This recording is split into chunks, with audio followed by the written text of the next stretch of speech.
giving me this opportunity for sharing my story, bro. Yeah, no problem. And my name is Seven Up, and I've been home now 4 years from serving 13 years when I was just 15 years old in prison. Before all this happened, what was life like growing up? Life was normal, like a normal kid, man. I was young, make mistakes like, every other kid, you feel me?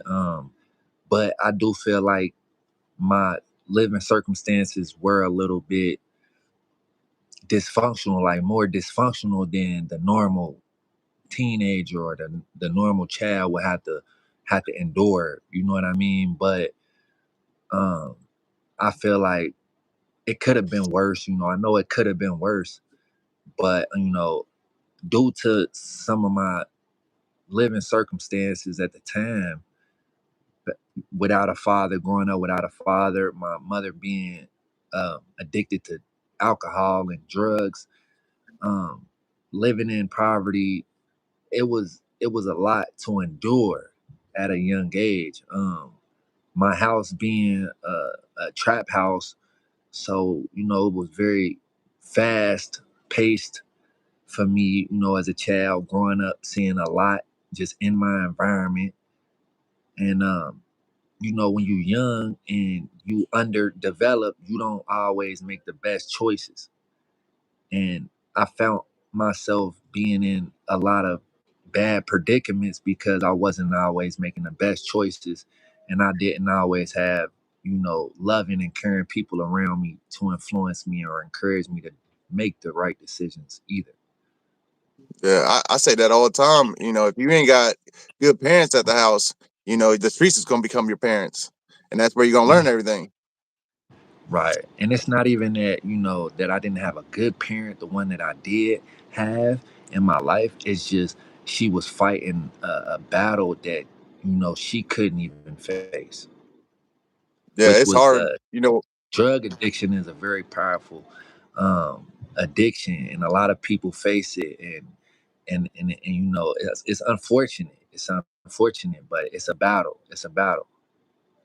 Yeah, that's you gotta wanna get off that stuff. You can't nobody make you. You gotta want to do that for yourself. Right. The only I had a problem and with pain pills, and the only reason I got clean is going to prison. I Right. couldn't get anything. So what And it's what type of crazy kid were you? because excuse me, I didn't mean to cut you off, but the No, you only good. reason that my mother even became addicted to drugs was because she had been essayed and raped um, on my birthday a year before I was born. So that's what caused her to start doing drugs and, eventually just it getting out of control. Yeah, something traumatic like that. I can see because Yeah, they the whole tried to point take of her life. They tried to take her life. They slit her throat after raping her for 3 hours straight. They cut her with a knife from ear to ear and left her to go. And by the grace of God, he whispered in her ear, and he told her to play like she was unalive, even though she had still had life in her. And she did. She listened to the voice that told her to play like she was unalive. And when the dude had left, thinking that she was gone, that's when she proceeded to try to leave and get help from the next door neighbor. She had at least just a little bit of strength to crawl to the neighbor's house and knock on the door before becoming unconscious, where the neighbor had got her help, called 911 and got her help. And this was on my birthday, a year before I was born. man, that's deep. That's deep. So it's a blessing that I'm even here. You know what I mean? Yeah, yeah, that's deep right there. So what Yeah. kind of kid were you back then? Were you quiet, Uh, wild, angry? for real. For real. So I went through phases. Just like any other child. I feel like, in the beginning, I was very, insecure about a lot of things because of my because of my circumstances, because I was living in poverty, because I didn't have a father, because my mom was addicted to drugs and alcohol. I feel like that played a big role in how I felt. And so I was very, isolated at first. I didn't really like to be the center of attention when I was young. I liked to play the back a lot of times because I didn't always have the latest clothes or shoes like everybody else, and I didn't feel confident in myself. So I found myself playing a back a lot of times and just trying to be kind of hidden away from everything because I felt like as soon as the light would be on me, then they would recognize that I didn't have what everybody else had. Yeah. But when I got older, I broke out of that shell. Because I feel like life just kind of pushed me to the edge. And I felt like, the quiet people didn't get heard and they got stepped on. And so I found myself becoming like angry. And now I was in this phase where I let anger fuel my life. And I just would, just fight a lot and just like act out like that. So take us back to the day everything changed. What happened? The day everything changed as far as what? You catching your time, you getting in trouble, the events that led up to it. Right. Well, I was 15 years old, bruh, and from the age of 11, I had like jumped out the porch and went through, a lot within that time span from 11 to 15 years old. By the time I was 15, I was running around with guys 30 years old and plus, and and they was kind of molding me to become like just become kind of reckless, young and reckless. I was already, fired up. They just put the battery in my back. You feel me? Yeah. And Yes. so and just due to me being so young and wanting to be accepted, I feel like I made a lot of choices out of like just pure wanting to be liked, like influenced, you know, negatively influenced. And so the night of my incident, I was just at home for real, and one of my older homies hit me up like, he had a lick, and at the time I was going to school, so I wasn't really doing that no more.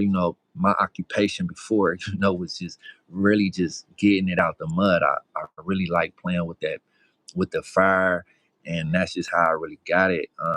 Fast like that, I would take things from others. You know what I mean? And it's nothing to glorify, but that's just how I chose to do my thing, was taking things from others, and that's the worst thing you can do. I respect a hustler like a drug dealer more than I respect a robber now, looking at it from where I'm at now. But at the time, that's just the mind frame that I was in. Um, and it was kind of like a dog eat dog mentality where I grew up. And so, if you wasn't taken, you was getting taken. And so, I just had that kind of mentality very early on.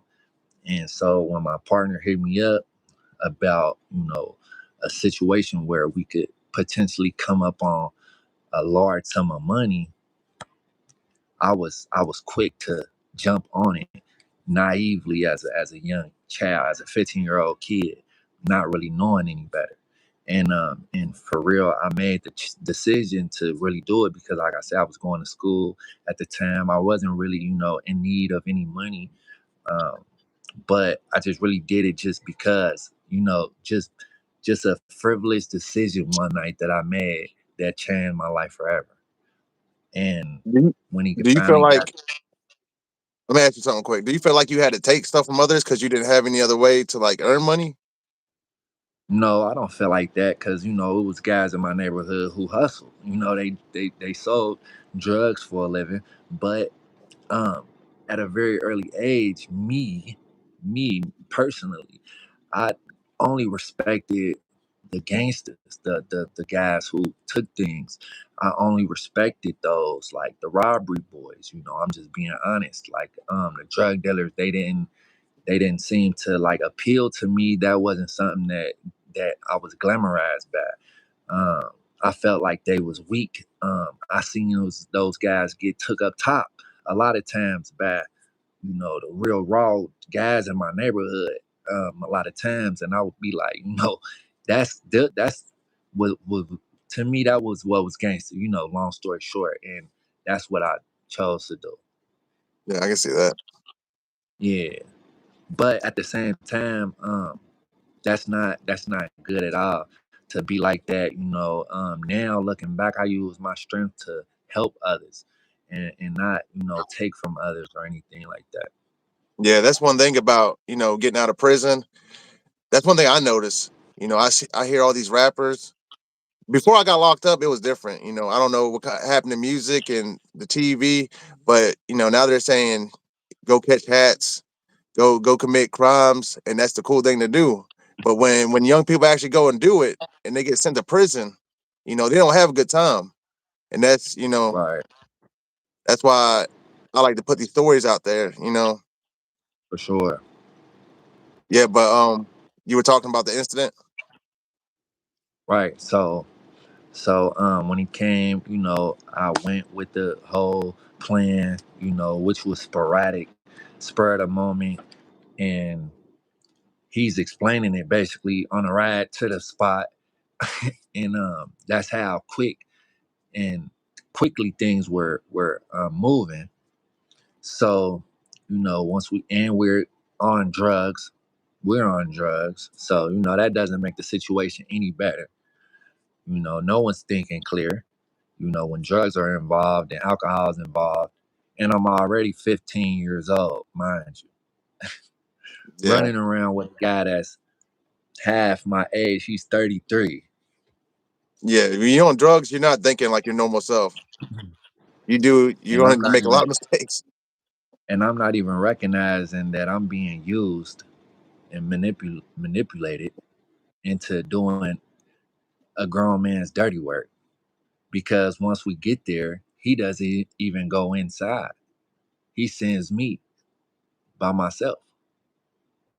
What does he tell you to prove yourself or something? Or what No, I is mean what's his words? this is this is like our MO. This is how it goes. This isn't our first rodeo together. This is what Okay. happens. Like, you know what I mean? And at the time, I'm naive. Like I said, I'm not knowing. I'm thinking that, this is how it goes. He's acting like he already put his work in. He's older. So it's like, it's on you, young bull, to get yours now. You know what I mean? So I'm just ripping and running reckless, thinking that, this is what Yeah, it that's is. one of the negative things about joining a gang or something. You're gonna have to do other people's work, and people are gonna use you, and it's really not worth it in the end. I Exactly. tell anybody joining the gang is not the way to go. Exactly. Run by yourself. If people, even your friends, not trying to encourage you to do anything positive, you um need to question those people that's around you. Yeah, So so boom, I go in, he tells me basically everything to do, and when I go up there, off the rip, things are looking shady as soon as the person sees me, because it's supposed to be like this. This is how it's supposed to be. I go up there. A woman is supposed to let me inside the house. Boom. And it's her dude. She done set her dude up. She done set her dude up to get robbed. yeah. Always be the Why? closest one to you. Exactly. And why? I don't know. They might have had a falling out. When it's women involved, you never know. It could be the smallest thing that make her turn on you or flip on you. So I don't know because I don't know the woman personally. My older homie who had set the play up knew the woman. So she didn't know me. I didn't know her. You know what I mean? So when I went there, She doesn't even know that I'm supposed to be here. She's thinking that he's gonna be the one to do all of this stuff. Yeah. And she's supposed to be setting him up. Little do either of us know. Well, little do I know. But he already has it in his mind that that could be a possibility of what is happening. That's why he sentenced me at 1 o'clock in the morning to do this, because he already felt that she was trying to set him up anyways. And he looked at it like, if the play goes through good, then everything's good. If it goes bad, he's still good because he's not going. Yeah, he's in the car, you know. He's in He's the out of the car. way. So yeah, he has doubt in his mind, you know, you can't be certain what's gonna happen. There's a lot of betrayal going on. And you're just in the middle of it. Exactly. So as soon as I show up, she sees me. She's looking like shocked because this is not a part of the plan. So and then I follow through and I'm like, where's Buddy at? She's like upstairs, sleep in a room. And I proceed to, go in there and do what I was sent there to do. When I'm going up the steps and I get inside the room where he was indeed asleep, I hear somebody else proceeding to come inside the house also, making noise like somebody lives here Who that was that? I wasn't anticipating. Yeah. So now as I got this dude um at at point with my fire out to point at his head, I'm telling him to, be quiet while somebody is coming So he up. sees you by now. He sees you already. We're in a room. We in a So he's room and awake he's though. coming. But he's awake. Yeah, he's awake. I've already woke him up and I've been trying to get the money, but he's been stalling until this dude has came into the house. And now this dude is in here and he's proceeding to come into the room where I'm holding someone at hostage basically. And once the person gets to the room, because they've been calling out like trying to get a response. And they Yeah. haven't gotten a response because, like I said, I got this dude at point. What's going through And your so mind? I'm like, everything's about to just go haywire, Do you and know so that, do you I know mean like what's it's two people against one, you want to make it out at the end of the day, I came with ill intentions, but I wasn't coming to hurt anyone. I just came for money. yeah. And now someone else is coming to the equation that I wasn't expecting. And now everything is going very, very, very south very fast. And that's why I be telling people on my channel, that you have to be careful about making bad decisions, because one bad decision can lead to very, very, very bad decision that's no coming back from.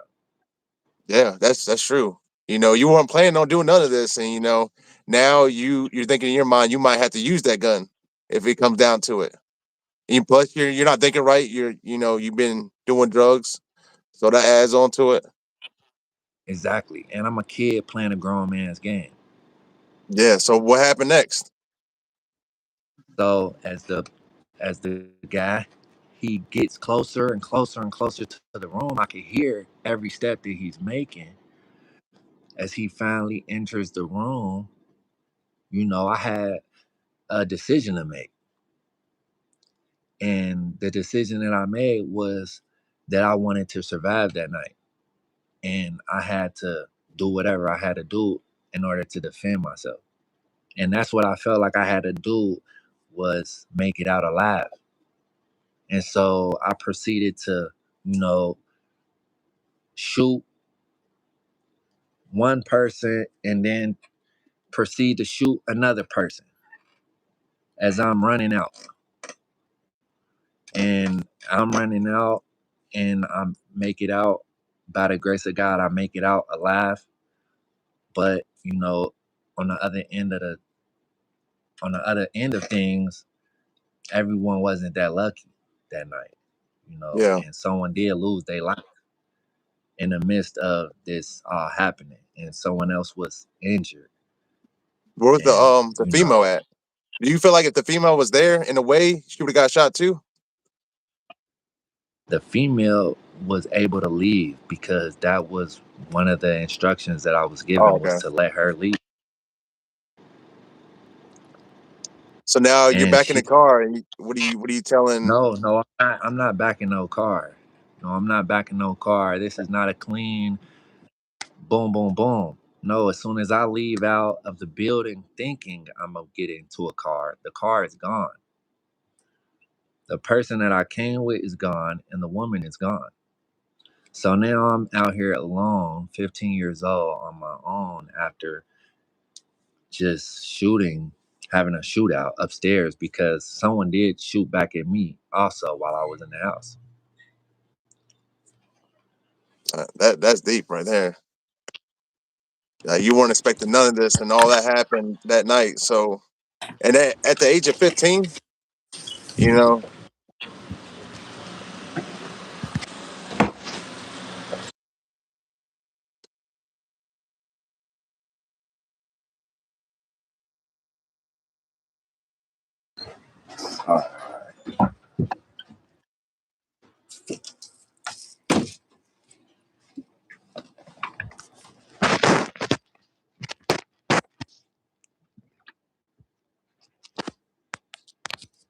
Yeah, I'm here with you. all right. So you're out there, your ride's gone. Why do you think he left? He heard the gunshots and left. This was all a part of the plan, bro. So the plan was to you get set up. That wasn't a part of his plan. Okay. That was a part of the girl's plan. She was setting him up. But when he wasn't there, the plan was already in motion. Okay. So when the other person came into the house, they was there to harm the person who sent me. Yeah, it's a lot of betrayal going on. Exactly. So what happens Exactly. next? What do you do? So so now I'm on my own. I'm out here. It's 1, 2 in the morning, and I have to continue to make a decision. I have to continue to make very fast decisions. What am I gonna do now? And so, with the weapon on me, I run into an alley where I try to hide behind a tree that was in the alley. Now I'm in this alley, and I'm behind this tree. And while I'm behind the tree, it's a one way in, one way out street. So I can't leave. I can't go anywhere. I'm stuck. So I see a police car come into the place and like flash a light into the alley where I was at. They didn't see me. They continue to go down to the crime scene. And in that moment, I was able to get away and proceed to go into the woods, where I was running into the woods, and I hid in the woods overnight. Well, and in the place where I was at, I just made it through the night. I made it through the night, and I was able to later on in the next morning make it home. And when I made it home to my side of town, I was just like in shock. I couldn't believe anything that had happened. Yeah, I bet you had all kind of thoughts going through your head. Exactly. I wouldn't even know what to do if I was in that predicament when I was at that age. I wouldn't even know what to do. Exactly. It's a lot.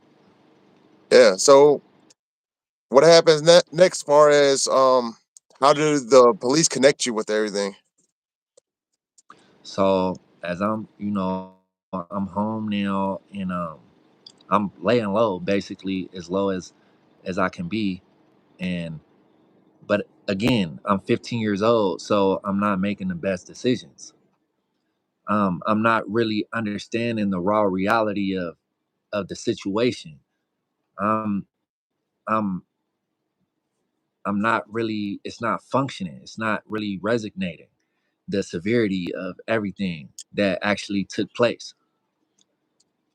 and I'm continuing to do things normally, like as if this thing never happened, as if this crime never happened. Yeah, you And just I found myself going to school, and I was going back to school. I went back to school like normal, and that's where I was eventually arrested. Was at school. were you kind of hoping that if you didn't think about it, it'd probably just go away on its own? Were you hoping? Um, I mean, I didn't even put too much thought into it because, like I said, I was so young and just so naive that I didn't even put too much thought into it. You said you got arrested at school. How was that like? Was that embarrassing? I mean, what happened? Yeah, it was very, intense. It was very dramatic, like a movie. Like I share on my channel with my people, it was very crazy. Being arrested by US Marshals and Joint Task Force in class in front of all your peers. It's crazy. It's crazy and very surreal. So is this your first time going to jail? Have you been to jail before since this? It was not my first time being incarcerated in juvenile detention center. I had been, incarcerated in juvenile detention center prior, but nothing very serious. Very minor offenses, nothing major. So tell us about your first day getting booked and going to jail. How was that like on these charges? My first day, it was it was, just very, like, again, mind blowing, just mind blowing. Like I couldn't really wrap my head around everything that was actually taking place because of, just the shock of it all. Yeah, and you said you didn't really have your family like that, so you didn't have anybody supporting you or anything. By the grace of God, I did have like distant family, like my aunt. By the grace of God, I had my aunt early on, and like my cousins, and I had like a couple friends like from school that wrote me letters and stuff like that early on. So early on, I was very blessed and fortunate. A lot of people tried their best to stay in contact with me early on because, like, again, I wasn't a bad kid. I was just making I would find myself making bad decisions because of my circumstances and my surroundings a lot of times. Yeah. Were you scared at first, or were you already mentally prepared for all this? No, definitely was very scared. You know, it was new to me. I didn't know exactly what was gonna take place. I was familiar with being incarcerated in juvenile, but at the same time, not for this offense. Yeah. This offense was very different this time. So, to be incarcerated for something this major was very, new and very just was different. Yeah, I've never been to juvenile. I never interviewed anybody in juvenile. Can you tell us a little bit about that? Being in juvenile prison is it's crazy, bro. Because as a kid, you never expect to be in prison. So to be a kid incarcerated is crazy, and you're around nothing but other kids, you know, boys who are constantly trying to prove themselves and and survive. Was there a lot of gangs in there? Definitely was a lot of gangs, not gangs with like the normal gangs that you would be normally hear of, like Bloods and Crips and things like that, but they had more like local homegrown juvenile startup gangs. Yeah, and I know you told me that you were part of an organization. Is this before you got involved with that, or you No, were you I already a actually member? started my no, I actually started my own organization when I was 17 years old.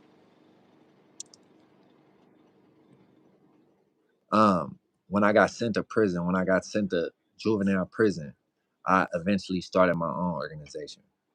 So where you had people following you? Yes, right. Tell us a little bit about that.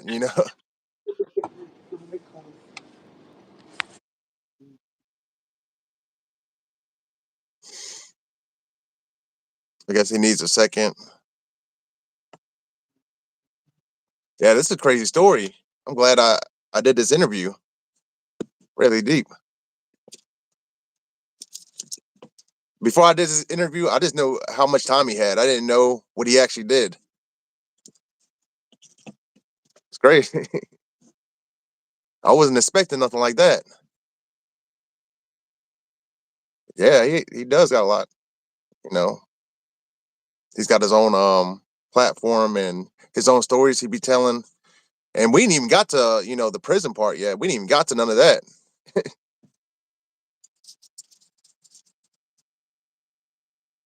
Yeah, but that's what I be saying. Like the streets, they be using people up. You looking for a father, and you're looking up to somebody, the old, you know, the big homie, and they're gonna use you. And that's exactly what they did to him. Like he said, the guy probably already knew about this. He knew he was getting set up. So he just sent him in there. Oh yeah, I did do the interview with Jay Williams last night. Yeah. He said he's supposed to put it out today. We're just waiting on he's got some issues going on right now. But yeah, I did interview with Jay Williams last night. It was pre-recorded. I stayed up all last night. Like I went into the interview room with him, and it was like 10 o'clock. I didn't get out of there until like 2 o'clock in the morning. We was in there talking forever.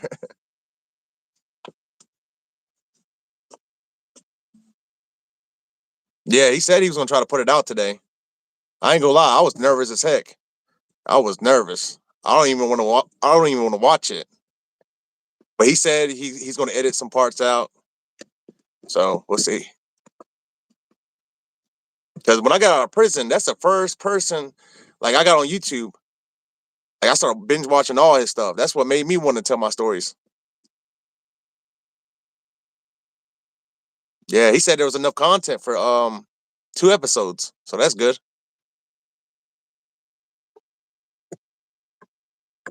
But I try to give him my best stories. Like okay, I think he's back. You back now? Yeah, bro. My bad, bro. Okay. All right.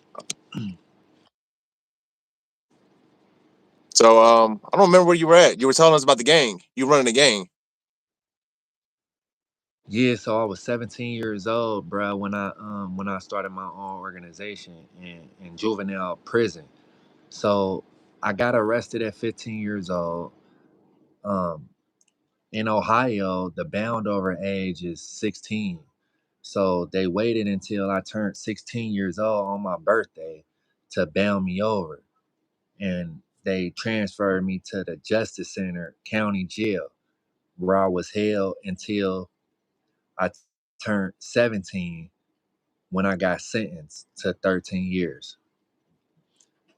And at that time, they sent me to juvenile prison in Ohio, which was what is that, Madison, Ohio. But they don't currently hold the juveniles there anymore. I heard. But that's So where I had proceeded to start my own organization, only because as soon as I got off the bus, they was rushing me to join them. And I share this also, but I wasn't trying to become a part of anything. That wasn't, what I was there for. I was there to do my time. why do you think So you started the organization? Do you think because people were wanting to follow you? exactly. So that's why I declined, because they came to me with this offer of high rank and running the organization or whatever, like to kind of like hype me to want to join. And you done time before. They don't come like that often. Normally they only come with two options, which is get down or lay down. And by the grace of God, I wasn't in that predicament, but I was actually given some grace, and they was wanting me to join, and I just declined. I just declined. It wasn't any bad blood. It's not like once I declined, they wanted to fight me every single day after that or anything like that. So when you started your own organization, like were you just like sending hits on people, making money? No, yeah, nah. We wasn't doing anything of that nature, bruh. I solely started my own organization because of the impact that I had on my peers. Um, Okay. and like they they followed me. They just gravitated towards me. I did a lot of positive things, bro. I would work out. I would steer clear of all the nonsense. I would read. So I basically, would you just made your own little family. exactly, exactly. So what was it like when you finally got sent to a man's prison? It was very different. I mean, I feel like personally, juvenile prison is a lot more aggressive. Juvenile is more aggressive than the male's prison. Yeah, me I can see personally, I that. feel like I can see that. There's yeah, always the young ones. There's always fights. You know. it's constantly fights every day. Yeah. So I Yeah, mean, you got to be able to hold your own in juvenile for sure. so I mean, what kind of things did you see in juvenile? What's the craziest things you've seen while you were in juvenile before we go to prison? Ah, man, they had no mercy in juvenile, man. The things that I would see, guys would torture each other in juvenile, just for fun. Like I remember these games that we would do when we was in juvenile with the tissue. We would take rolls of tissue and we would unravel a whole roll of tissue and we would wet it under the sink and get it wet and make balls like solid, solid wet paper tap, like wet paper balls, and let it dry. And they would be real hard, like baseballs. Yeah, And we would throw them at the other juveniles just for fun.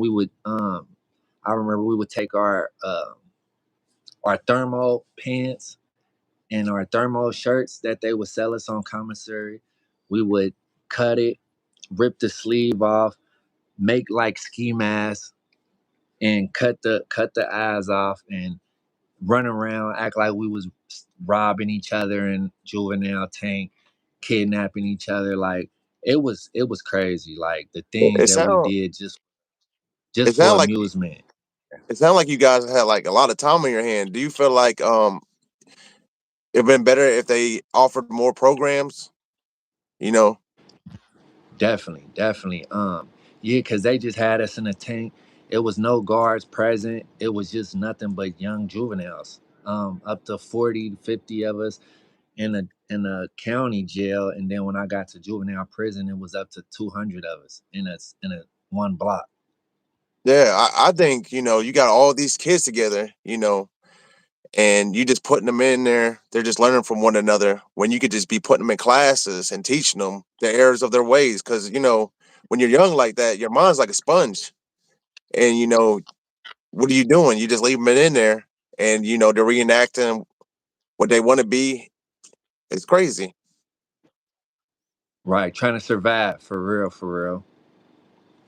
Yeah. Yeah, because a So lot of a lot of times I would see guys just emulate and walk that line or walk that walk just because they didn't want to be the the victims in a situation. yeah, yeah, that's true. People act like that because they don't want to become the victim. That's a good way of seeing Exactly. it. So when you finally get to prison, which prison were you at again? So when I was in juvenile prison, I started off in Madison, and then I turned 18, and I was still there, being like waiting to get transferred to my apparent institution. And I was there still for like maybe 3 or 4 months, being on a grown pod, but still at the same prison that I was just being held in juvenile in. So I was still being in contact with a lot of my juvenile friends. I was just grown, and I was still sending them contraband to the unit for them to sell and have at their access. You're basically looking out for them. Yeah, I would still look out for the little homies that I just left when I turned 18. Yeah, but I So wasn't no longer a part of that organization that I had started anymore. When I turned 18, I had left that alone. what was the name of it? Do you want to say? It was called Young Hooligans. So what was prison? Yeah. How was prison different from juvenile and jail? In what ways? I remember when I first turned 18, I went over there like it was still juvenile, because in juvenile we was extorting guys, we was really pressing down on people and having lists written out, commissary lists, and we would just give it to you, and it would be like 5 or 6 of us, and you didn't really have a choice but to you know give it to us, and if not, we would jump you. So it was like a lose situation a lot of times, and I had like carried that over when I turned 18, and I had seen like a lot of the adults. They was like they did not like that. They did not like that at all. But the extortion and all the wildness. Yeah, because they was just like a lot more chill. They was a lot more chill. They wasn't rowdy.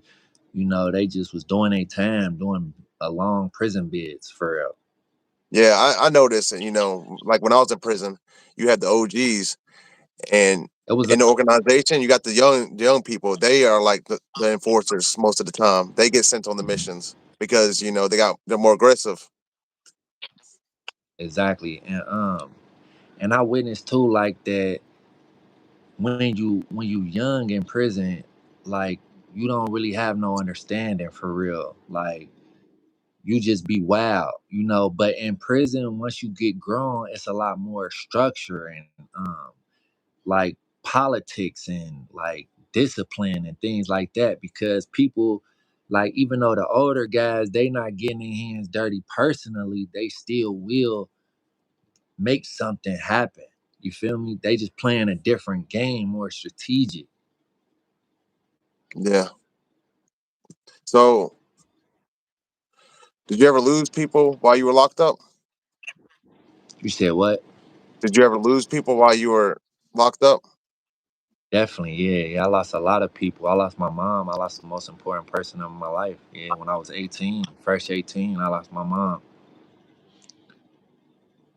Yeah. When you lose somebody in prison, That's my mom right there. Yeah. I remember when I was locked up, I lost my grandparents, and I was going through it. I ain't gonna lie. I started getting tattoos everywhere, it's all on my face. I didn't even want to be me. What were you going through? Were you in a bad place?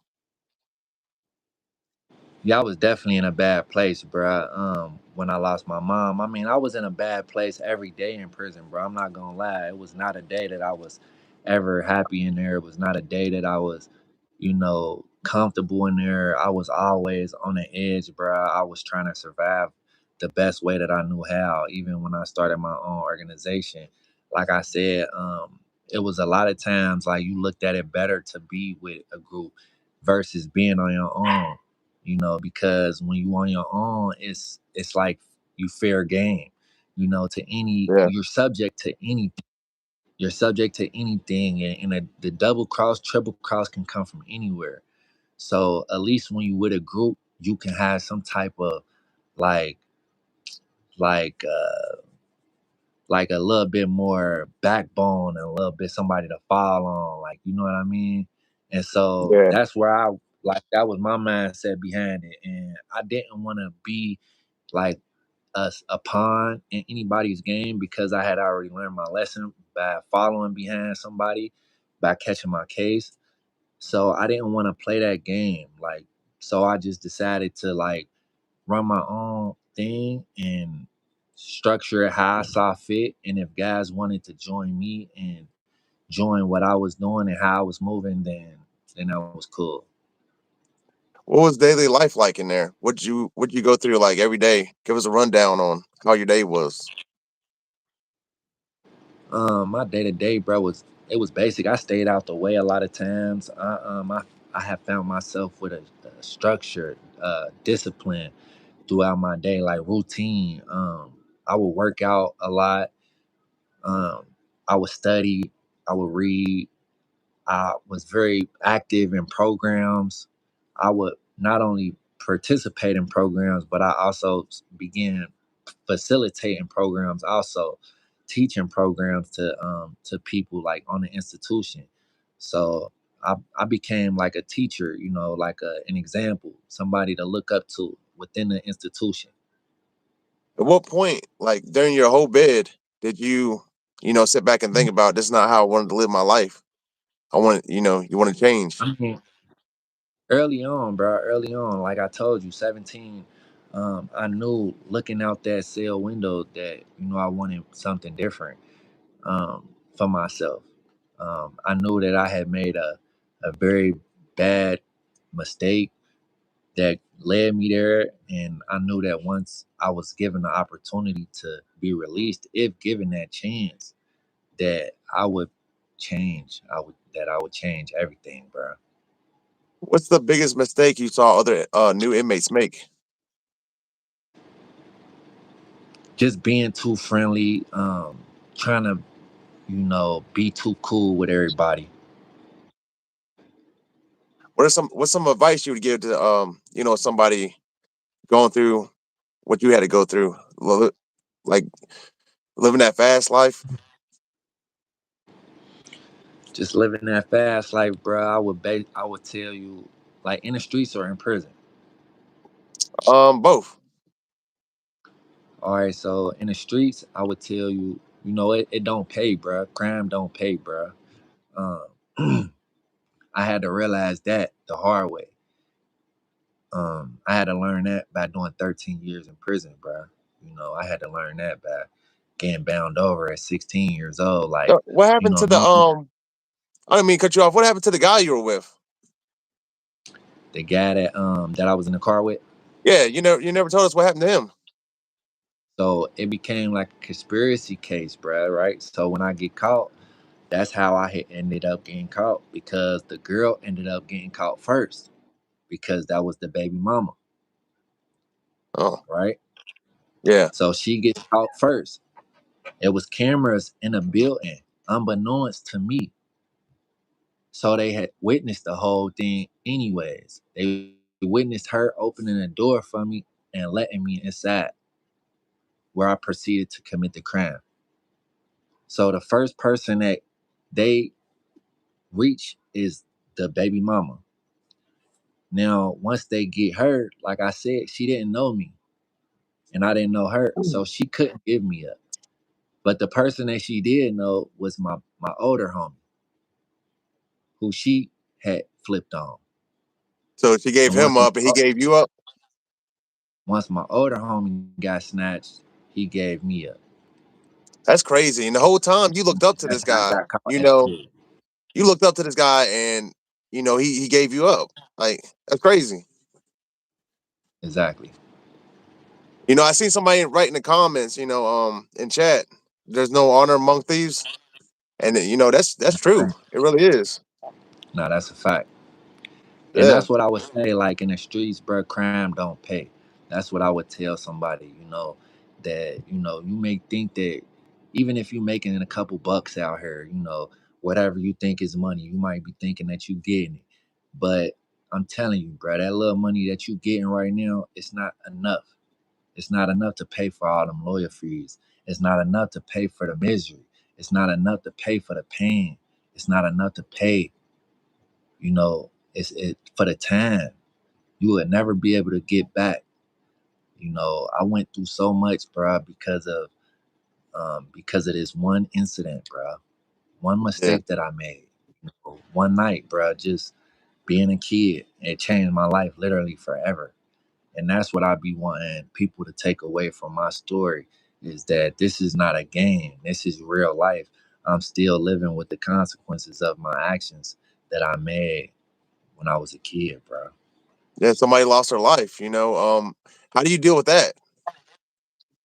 It's very surreal, bro, because like I said, I didn't intend on nobody losing their life that night. Um, but that goes back to your actions. And you may not have the intentions on, hurting anybody, but if you're doing wrong, it's a big possibility that you could hurt somebody. So it's best not to even do wrong at all, man. Yeah, It's best to just do the right thing from the beginning. I see a lot of people asking in the chat. How long have you been home? I've been home 4 years. Excuse me, 4 years now, by the grace of God, bro. And there's another question I wanted to ask you. The victim's family had to come in. Did you try to like get forgiveness from them? How did that how did that go? Yeah, when I was incarcerated, like I said, I did numerous programs, and so I was always constantly trying to better myself early on in my bid, and not just because of any exterior reason, but just solely because I had a yearning to want to be better. I didn't want to continue to live my life like that. I was just young, and I felt like I made a lot of bad decisions based on just environment things and stuff like that. And at the end of the day, you are in control of your life. And that's another thing that I be wanting people to know. Like, don't try to fit in or, try to do things just because everybody else is doing it. Like, do you be different, bro? Don't be afraid to want to do something different. Because I remember when I was young, I wanted to do different things, but I didn't because I felt like people would judge me. They would look at me like I was lame. So I didn't do a lot of things that I wanted to do. I chose to do a lot of things that went against my true nature for real. And so I tell a lot of youth, just do you, bro. Don't try to be cool or fit in for nothing. Yeah, that's the biggest mistake I see young people make. Even me, when I was young, I wanted to follow the streets. I thought making fast money, all that was cool and stuff. I really wanted to like, join the military or something like that. But I thought that was lame at the time because everybody else is gonna think it's lame, Right. So I chose And the I other wanted to route. go to the NFL, bro. That's crazy. Yeah. My life would have been totally different. But everything happens for a reason, maybe maybe God sent us on all this whole test. It's been a whole test, and we learn from it so we can tell others about it, change other people's lives. Exactly. So did you take any positives or negatives from being locked up so long? Um, Positives. I mean, I did learn, how to become more disciplined within myself, bruh. I did, learn how to just become more in control of my life.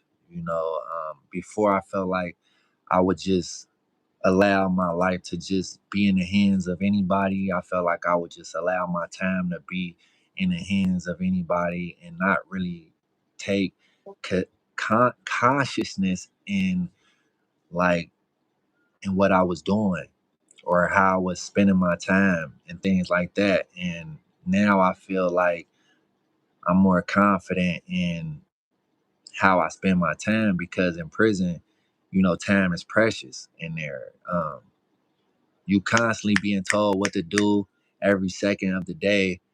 Your time is very limited when you can come out, stuff like that. So, I had created like ways to make the most of my time with the little bit of time that I was given in these certain um areas of my prison bed. Yeah, that's one thing. And I Prison. carried that over. And I carried that over to the street. That's one thing prison will teach you is patience, because nothing. You gotta wait on everybody else. Nothing happens on your time. You're being told when to eat, when to do everything, Right. when to go to sleep. I Facts. know when I got out of And prison, being around like going to Walmart or something, I'm paranoid. If I see people staring at me too long, I'm thinking they're plotting on me. Did you bring any negatives like that? I was just about to say that and get into some of the negatives. And that's one of them, indeed, bro. When I first came home, like I've been home 4 years now, so I'm just now getting over that one. But I did have that one for a long time, and in some certain times, I still have it. But when I first came home, I had it real bad.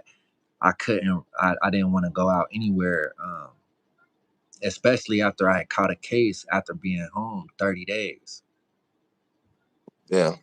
Did you There's one question I didn't ask you. Did you get any altercations while you were in jail or prison? Any fights, Oh yeah, anything? of course, yeah, of course. Yeah, of course. I got into numerous fights. I think my first fight that I got into, I was it? It might have been when I was 16. Hold on. Yeah, I think it was no. It was when I was 15. It was when I was 15 when I was in the 2020 detention center. Yeah, and that was just from talking too much, bruh. Telling war stories out loud to other inmates, and one of the guys was overhearing the story I was telling, and I was talking about one of his family members, and so he's sitting on the sideline while I'm running my mouth about some stuff I did on the streets to his family, and he's You sitting in the didn't know. You didn't know sideline. he was right there. I'm not knowing that I'm telling a story about his family. And so as soon as he gets the chance, he's like, you talking about my family. We gotta fight. And so I'm like, damn, like I ain't know this was your family, you know what I mean? But Yeah. now I put myself in a bind and I had to fight this dude because I was running my mouth too much. Yeah, it's crazy. When you go to And prison, nobody teaches you that was none of my this. first lesson. Yeah, nobody teaches you none of this. You got to learn all these Mm-mm, lessons on your own, and you're going to go through altercations. That's why everybody has all these crazy stories, because nobody tells you about this stuff. mm-mm. It ain't gonna tell you. And I learned real fast, bro. Yeah, keep to yourself. Don't put your business But out it's there. crazy because that same dude that I ended up fighting, we ended up getting cool later on down the line. And I would find that often with guys that I would get into situations with in juvenile, that when we got became adults, I would see them later on down the line and we would be cool because of the altercation that we had in juvenile. And it's like we knew we was both solid, so we would just eventually be cool. Like that's crazy. Yeah, yeah, that's crazy. I Because seen the a same lot of thing. the like the closest relationships that I had with guys in prison was the guys that I started juvenile with. You still talk to them to this day? Yeah, I still stay in contact with some of the guys that I was in juvenile prison with. Yeah, and because we led over to adult prison and continued to do time for years together. So now that you're out and you put all this behind you, what's your you know what are you moving forward to? What's your next Oh goal? man, by the grace of God, bro, we have so many great things going on, bro. I've been, when I came home, I wasn't wasting no time. I did get into a situation when I first came home, having to learn, real life lesson once again. And that's why I share these real life lessons on my channel also, because I want people to know this is real. This is real life. This is not a game. And if you did find yourself having to do time, and when you come home from doing that time, you're still in the system. If you're on parole, if you're on probation, you're still technically in the system. You're not free. You can't just do anything you want to do. So when I came home, I was on parole for 7 years, and I'm not being very mindful of my life again, and allowing people to just kind of just not really care. Like, not really care. That's how I look at it. It sounds silly. And when you say that, like, how can you not care? You just came home from doing 13 years. But it's like this, okay? Let me explain it and put it in better terms so people can understand. So when I come home from doing 13 years, after doing 13 years at 15 years old, you have family who is supposed to care for you and stuff like that, right? So, everybody's acting excited, blah, blah, blah, and they want to take you out, right? So, of course, you want to let them take you out and celebrate, because you don't want to seem odd, like, oh, I don't want to go out. I don't want to go out. So you let people take you out, and you try to, be normal, like normal people. They go out. People go to the club. That's normal. It's nothing wrong with going to the club or to a bar and enjoying yourself. It's okay. But normal people don't go to the bar and start gang banging, set tripping at the bars or at the clubs. That's not normal activity. So when you're at the bar, you're at the club with your family members, and you think you was safe in a safe space, and they get to set tripping on other individuals, and you sitting there in a blind, like, what is going on? You have no control over the situation, but things get out of hand, and as soon as you know it, it's a whole fight erupts, and you're in the middle of it. And once again, you're trying to protect yourself. And I found myself being arrested after coming home from doing 13 years, bro. I found myself arrested once again, not even being home 30 days. What happened with that?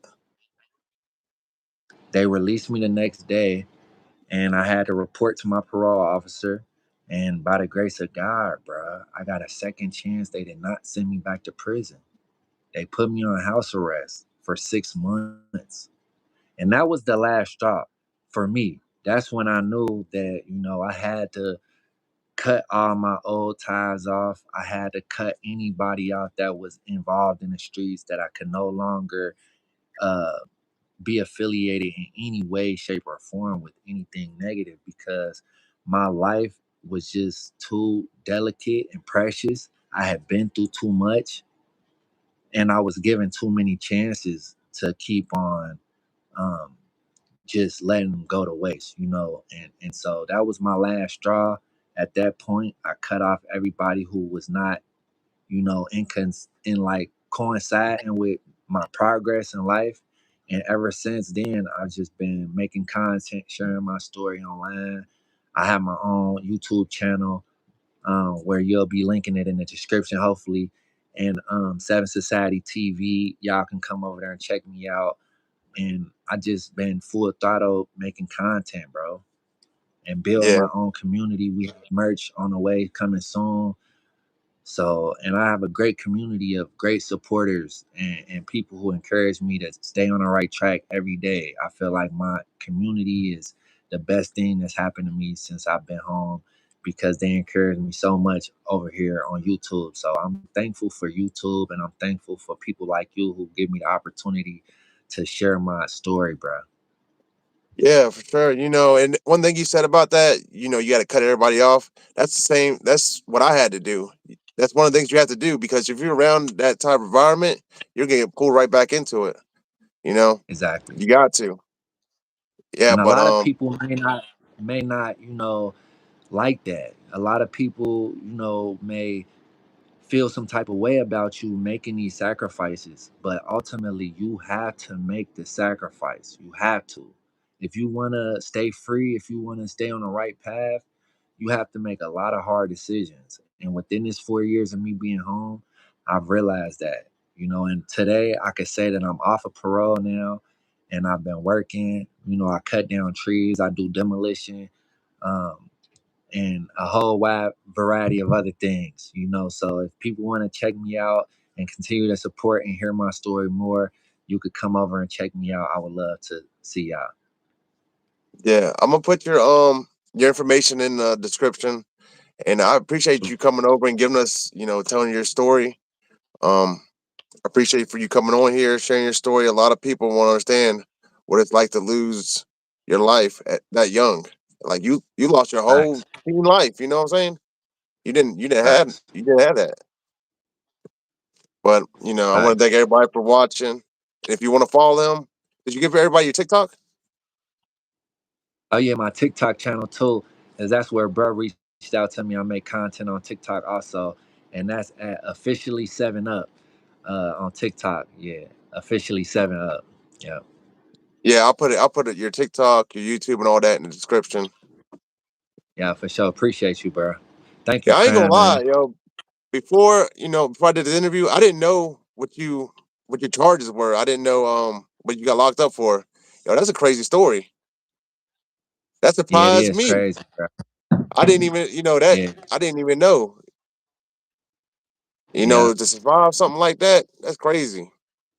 Have you ever thought And about making a while I book was or writing a book? incarcerated, oh yeah, while I was incarcerated, I wrote 2 books, and I'm about to self-publish those too. So, but while I was incarcerated, I was diagnosed with PTSD. So, I'm a very heavy advocate on mental awareness because I've witnessed a lot of guys lose their man in prison. Um, you know, the trauma that you go through in there, the things that you witness is you'll never be able to like erase from your mind. Yeah, It's hard for me to sleep. I still deal with so much, like so much. Like I smile from keep from crying, but you never know. I could just cry right now. I could just because of the intense trauma that I feel. But some days are better than others, though. So I'm very grateful for all the love and support that everybody shows. Thank yeah, and you coming on and sharing your stories. I know when I come on and share my stories, it's like therapy for me. So I can see why you do it. It like helps you. you. Facts. It really does.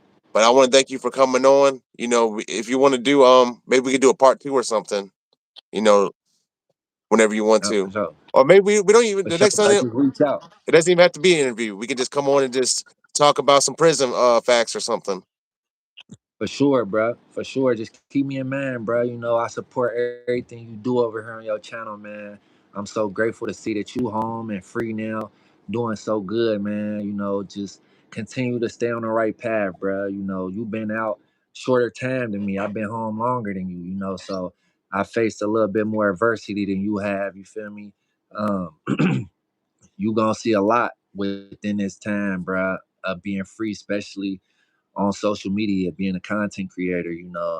Yeah, It's a lot of people out here that wish you well, but they don't always have that intentions in their heart. So just be careful who you open your platform to. Keep everything good over here. I checked out your content; it's very good, bro. So yeah. continue I, to do great I want to things, keep bro. a positive message. I want to keep something like a positive behind everything. Yeah, yeah, and I love the way that you reached out to me, bruh, and gave me the options and things like that. I don't normally receive that, so I was appreciative of that, bro. Thank you.